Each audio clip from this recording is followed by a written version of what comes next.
check out the Koger Center here in Tallahassee. It's a old state-run property. Had a bunch of offices there, and I think it went down in COVID or something. I have some stories that some people have about the buildings from Reddit, but it's pretty abandoned now. There's police on the spot, so I can't really go inside the buildings. But we're gonna go check it out.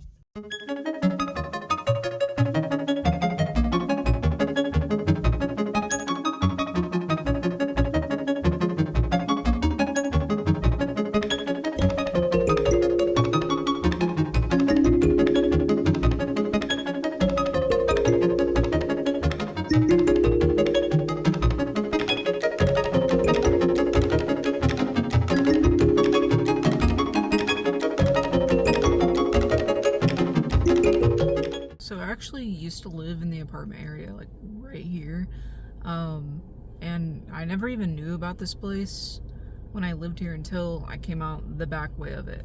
It's always been so eerie feeling, very liminal. I know that it's not completely abandoned. For the most part it is. It's very intriguing to be here. Let's go check it out.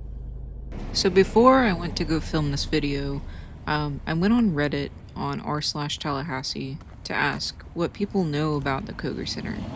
I said, in a previous post, I asked for liminal or obscure locations in Tally, and I had the idea of talking about the Koger Center off of Appalachia. Do you guys have any stories that I could share in my video? Raygun Marksman said, almost recommended the Koger Center in that last post, especially on a weekend or afternoon around the parking lot that runs parallel to Old St. Augustine Road. There can be a slightly eerie vibe. No lore around it to share that I'm aware of, aside from the echo of the tragic souls that were damned to wander the parking lot and buildings to earn their miserly paychecks over the years. Silver Director 4681 says, so many frogs at night. It surely doesn't help that they've never been able to get half of those lights in the parking lot to work. I used to work a late night shift in that building. The whole center was creepy, but that corner in particular was awful.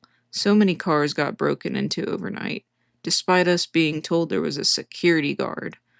Lots of dead cats and squirrels in the ceiling. Never was really sure what that was all about.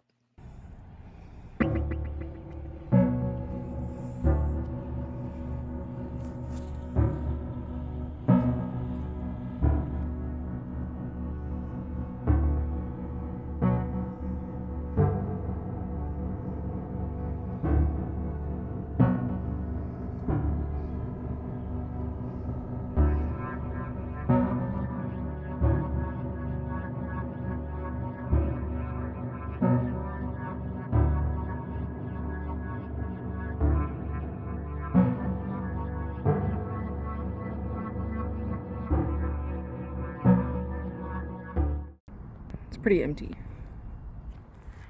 I think they've moved a lot of these offices due to like mold and mildew. When it rains, apparently it floods the carpet, so that's pretty interesting. Last year around May, when I was living around here, there was a tornado that came through. Actually, there was two in town that met up with each other. And it went off of Old St. Augustine Road and came around here. So a lot of the buildings were still okay. A lot of trees around here were knocked down. And yeah, I don't know. My apartment was hit pretty bad though.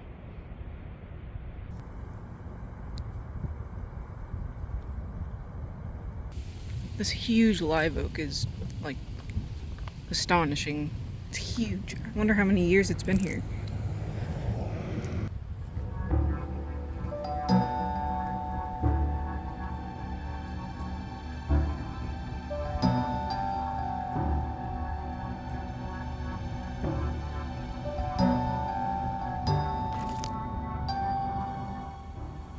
I wonder if anyone ate lunch out here.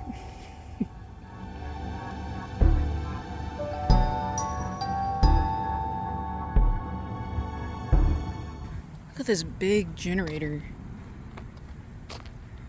I I imagine it powers probably every building in this area. As you know, in Florida, we get a lot of hurricanes, so most businesses will have a generator. This thing is really big. Now this is really cool. It's like a drainage area.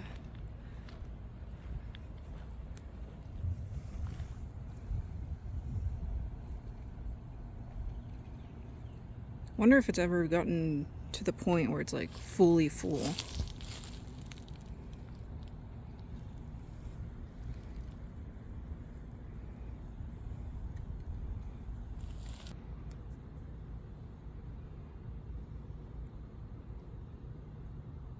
Stand corrected. It looks like each one of these buildings has their own. There's a really big generator. And then I assume maybe that's one as well.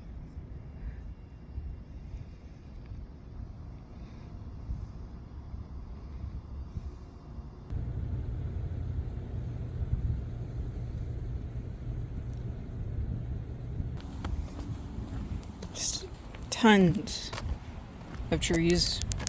Oh, not tons, but they're pretty big. That's kind of how it is in Tallahassee. There's a bunch of live oaks and stuff like that here. Pretty sure it's like illegal to chop them down since they're so old. You can actually see over here there's some leftover debris, it looks like, from the tornado. The trees are kind of snapped.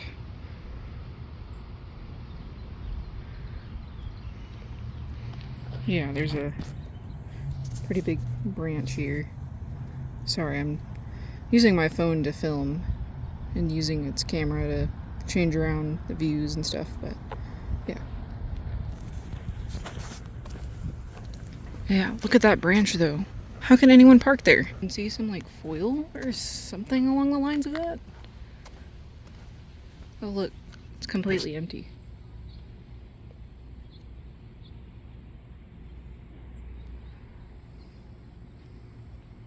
I just wonder if this place will ever be as busy as it used to be. Or even if it wasn't very busy at all, at least there was people working here. It looks like there's like a basement part of the building. There's like insulation coming out of there. I'm not gonna go down there, but yeah, it's probably due to the storm that came through like I was talking about, or maybe it's just withering away. Now it looks like maybe this building over here is being used since there's a lot of cars nearby.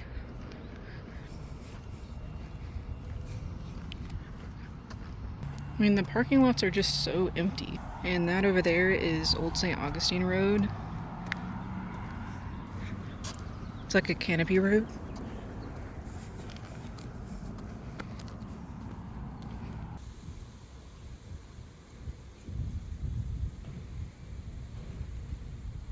Let's go check out this building. I really like the light posts over there. They're very 70s looking.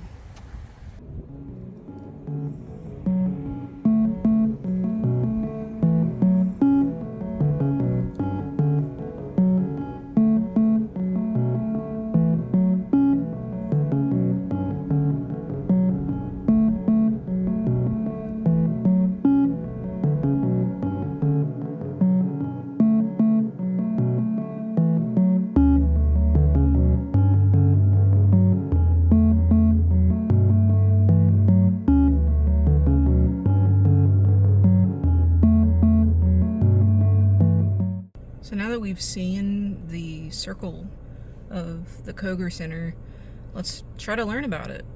So according to Google's overview, the Koger Center is a large office community with 18 buildings located near downtown off of the Appalachia Parkway and Capitol Circle Southeast. While some buildings have tenants and office spaces still available for lease, activity levels are lower than in the past, and the complex is largely underutilized. According to a Reddit post, some areas, like the building at the front of the property, are being redeveloped. T-Rex and FX says Koger was built/owned in the early 70s by private company, but purpose designed for state government tenants. The lease cost versus typical trend of buildings sliding on maintenance versus deterioration scale over 50 years, and the newer construction meant many of the state leases were not renewed from around 2016 on. It sold a few years ago for $34 million. It's named after a developer named Ira Koger, who may be credited with the whole idea these office park entrapments or developments.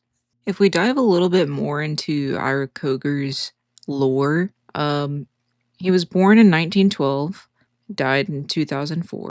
According to an article on knowitall.org, Ira Koger has enjoyed success in many endeavors, but real estate development has brought him fame and fortune and the opportunity to serve the communities he has called home.